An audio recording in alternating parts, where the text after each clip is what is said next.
दूसरी तरफ देखिए, ये भी देखने का माहौल है ना कि चारों तरफ माहौल बन गया है, और उसको तो आपको भी गर्व होगा। आज पूरा देश चौकीदार होने की शपथ ले रहा है। आज चौकीदार शब्द देशभक्ति का पर्याय बन गया है, ईमानदारी से काम करने का पर्याय बन चुका है। और मैं आपको बताऊं, मेरा ये कोई पहली बार अपमान नहीं हुआ है। ये नामदारों की फितरती है, नामदारों की आदत होती है कामदारों के प्रति नफरत फैलाना, असहिष्णुता, ये उनके स्वभाव में है, और ये इतना जल्दी जाने वाला भी नहीं है। कामदार कुछ भी कर ले, अगर कोई कामदार प्रधानमंत्री भी बन जाए तो भी ये लोग उसे ऐसे ही अपमानित करते रहेंगे। साथियों, मेरा मानना है कि कोई नाम से बड़ा नहीं होता है, बल्कि अपने काम से होता है। देश के प्रति अपनी निष्ठा से, अपने समर्पण से, अपने योगदान से होता है। और इसलिए मैं तो यही कहूंगा मेरे सभी चौकीदार साथियों को, देशवासियों को भी, हमें बहुत आगे बढ़ना है। अपने बच्चों को बहुत बड़ा बनाना है, उन्हें डॉक्टर भी बनाना है, इंजीनियर भी बनाना है, सेना का जवान भी बनाना है, देश का प्रधानमंत्री भी बनाना है। लेकिन हम सबको हमारे बच्चों के भीतर भी उस चौकीदार के संस्कार बनाए रखना है, उसके भीतर का चौकीदार जिंदा रखना है। वो जहां भी हो, जिस काम को करता हो, जैसे भी करता हो, लेकिन देश के चौकीदार का काम वो कभी छोड़ेगा नहीं। और हिंदुस्तानी के भीतर चौकीदार जिंदा रहना चाहिए।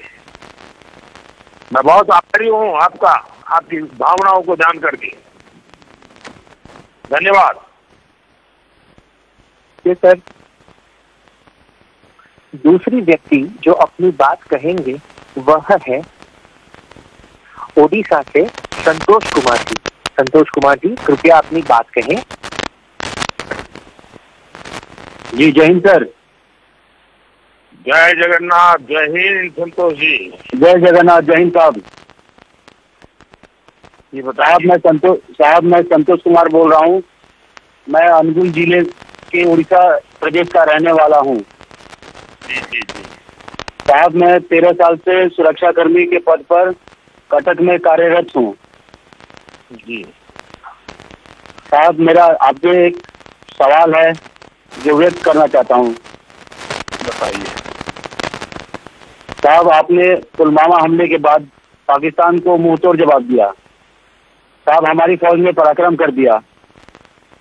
इसके बाद मेरे मन में कोई प्रश्न बचा ही नहीं था। आपने हम सब देशवासियों की छाती चौड़ी कर दी। आपने चौकीदारों की इज्जत बढ़ा दी। साहब, मैं हर रोज कई लोगों से मिलता हूँ। आपके पास बातें नहीं पहुंचती होगी साहब, लेकिन नीचे गजब का माहौल है साहब। आप किसी की परवाह मत करें साहब, हम आपके साथ हैं। पूरा देश आपके साथ है साहब। यही आपसे कहना चाहता हूँ साहब।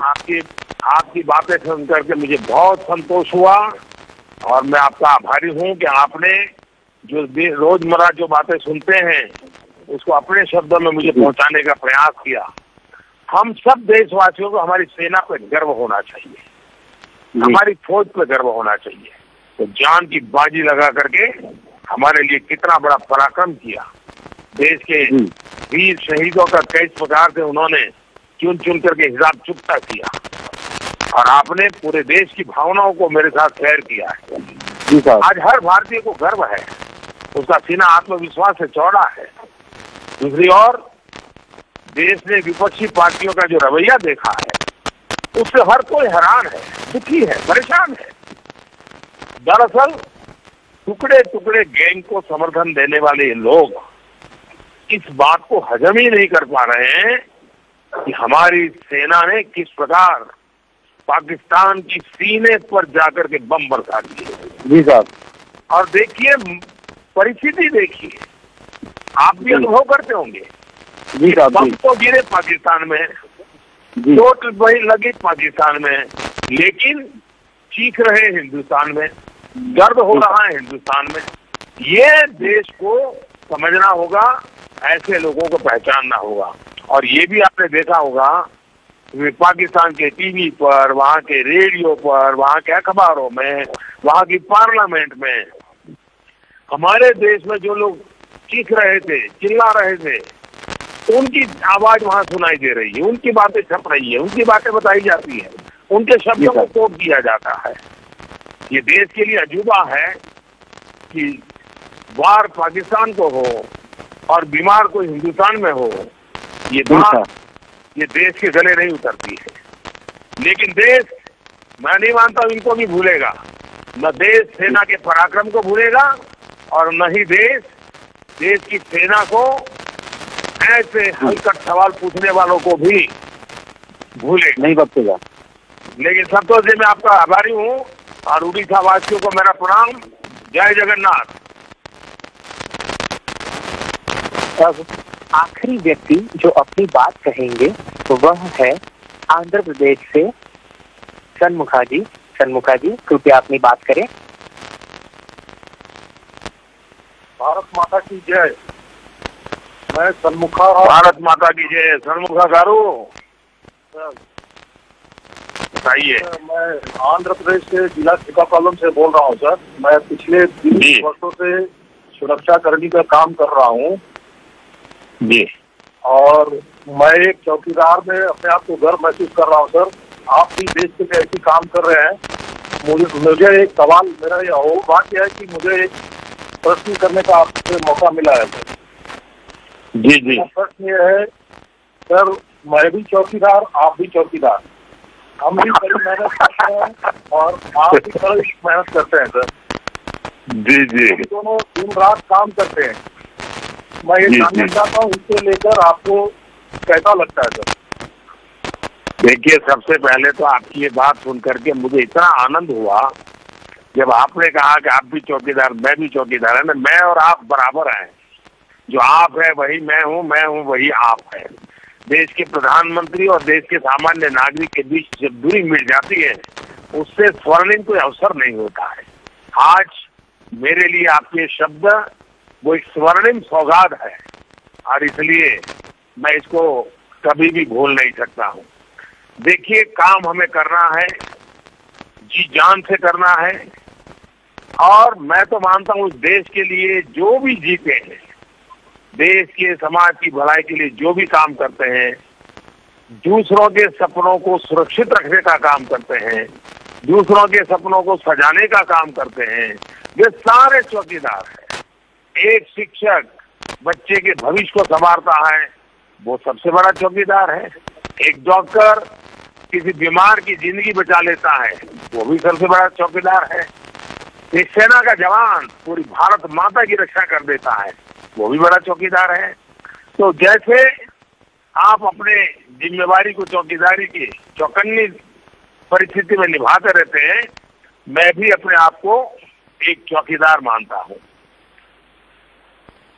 अब हम लोगों का काम भी एक जैसा है।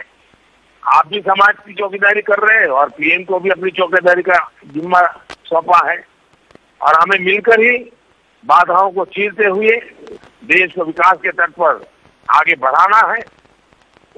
आज जब मुझे देश भर के लाखों चौकीदारों के संवाद करने का अवसर मिला है, तो मैं आपको बताना चाहता हूं कि हमारी सरकार ने गरीबों के कल्याण के लिए कोई और कसर बाकी नहीं रखी है।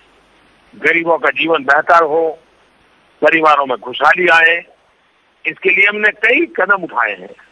लगातार इस दिशा में काम कर रहे हैं। कुछ दिन पहले की स्थिति को याद कीजिए, जब एक गरीब परिवार बीमारी के समय इलाज के खर्च के बारे में सोचकर ही भयभीत हो जाता था, वो आज पूरे स्वाभिमान के साथ अस्पताल जाकर अपना इलाज करवा रहा है। आयुष्मान भारत ने, इस योजना ने देश के 50 करोड़ लोगों को बीमारी से लड़ने की एक नई हिम्मत दी है। बीमारी से मुक्ति का सपना वो देखने लगा है और यही तो एक चौकीदार का काम है। अब गरीबों को वृद्धावस्था में भी किसी के आगे हाथ नहीं फैलाना पड़ेगा। इसके लिए हाल ही में हमने प्रधानमंत्री श्रम योगी मानधन पेंशन स्कीम भी शुरू की है। इससे करोड़ों गरीबों को सम्मान का जीवन जीने का अवसर मिला है। देश के गरीब किसानों के लिए हमने आर्थिक मदद की ऐतिहासिक पहल की है। इससे किसानों को खाद, बीज, कीटनाशक और दूसरी छोटी छोटी जरूरतों के लिए इधर उधर भटकना नहीं पड़ेगा। इसके अलावा प्रधानमंत्री सुरक्षा बीमा योजना और प्रधानमंत्री जीवन ज्योति बीमा योजना गरीब परिवारों में नया विश्वास और भरोसा कायम किया। पहले की सरकारें मानती थी कि आखिर गरीबों को बैंक से क्या लेना देना, लेकिन जन धन योजना की सफलता ने इस माहौल हौसले को पैदा किया कि अब गरीब भी अपनी गरीबी से बाहर निकलने के लिए तत्पर है और वे सरकार के साथ कदम से कदम मिलाकर के चल रहा है। आज मैं आपको पूरी ईमानदारी के साथ कहना चाहूंगा कि आप आश्वस्त रहिए। 5 साल में हमने इतने कदम उठाए हैं कि आज विकास का सूरज उग चुका है और गरीबी के अस्त होने का तक हम चैन से नहीं बैठेंगे, चौकीदार चैन से नहीं बैठेगा। आने वाले दिनों में इसके लिए हम मेहनत की पराकाष्ठा करेंगे, जी तोड़ परिश्रम करेंगे। मेरा काम भी आप लोगों की तरह 24 घंटे चौकन्ना रहने का है। अब जैसे भ्रष्टाचारी और बिचौलिए देश की व्यवस्था पर हमला करने के लिए हमेशा तत्पर रहते हैं, जरा भी नजर हटी या ढील दी तो मौके का लाभ उठाते हैं। जब देश का चौकीदार चौकन्ना रहेगा तो ऐसे लोगों पर लगाम लग जाती है। और इसलिए 2014 से पहले और 2014 के बाद अंतर चौकीदारी का ही आया है, वरना दफ्तर तो वही है, व्यवस्था भी वही है, दफ्तर वही, अफसर वही, साजो सामान भी वही। सब स्थिति ये थी कि बिचौलिए गड़बड़ करने वाले घोटालेबाज कहां कहां पहुंच जाते थे। तब अगर चौकीदार को सम्मान दिया होता, चौकीदार को मान दिया होता तो लाखों करोड़ों का नुकसान देश का नहीं हुआ होता, देश का पैसा देश के नागरिकों के काम आया होता। मेरे प्यारे सुरक्षा के क्षेत्र में जुड़े हुए चौकीदार साथियों, एक चौकीदार को आज होली के पावन पर्व पर बात करने का मौका मिला, लेकिन मैंने देखा कि आपकी बातों में मेरे प्रति प्रेम भी है, अपने कार्य के प्रति निष्ठा भी है, लेकिन एक गहरा दर्द भी है। आपके दिल में ये बार बार चौकीदार को चोट कर पहुंचा करके, चौकीदार को चोर कह करके जिस प्रकार से आपको अपमानित किया गया है, उसका दर्द आपके दिल में है। लेकिन मैं आपको बताना चाहता हूं, मैंने अपने जीवन में एक मंत्र बना लिया है। मैं हर गाली को गहना बना देता हूं, गाली को ही गहना बना करके मैं गर्व के साथ पूरी निष्ठा और प्रामाणिकता से आगे बढ़ता हूं। मेरे चौकीदार साथियों, कोई कितना ही हमें चोर कह करके चिल्लाए, हमें डरने की जरूरत नहीं है। हम भी गाली को गहने बना दें और सम्मान के साथ जीवन जिए, यही मेरी आप सबसे प्रार्थना है। मैं फिर एक बार होली के पावन पर्व की शुभकामनाएं देता हूं और 125 करोड़ देशवासी चौकीदारी निभाएं, चौकीदारी का काम करें, देश की प्रगति को कोई रोक नहीं पाएगा, सामान्य नागरिक के हितों की रक्षाओं को कोई नहीं रोक पाएगा। इसी विश्वास के साथ आइए मैं विदाई लेता हूं। बहुत बहुत धन्यवाद आप सबका, धन्यवाद।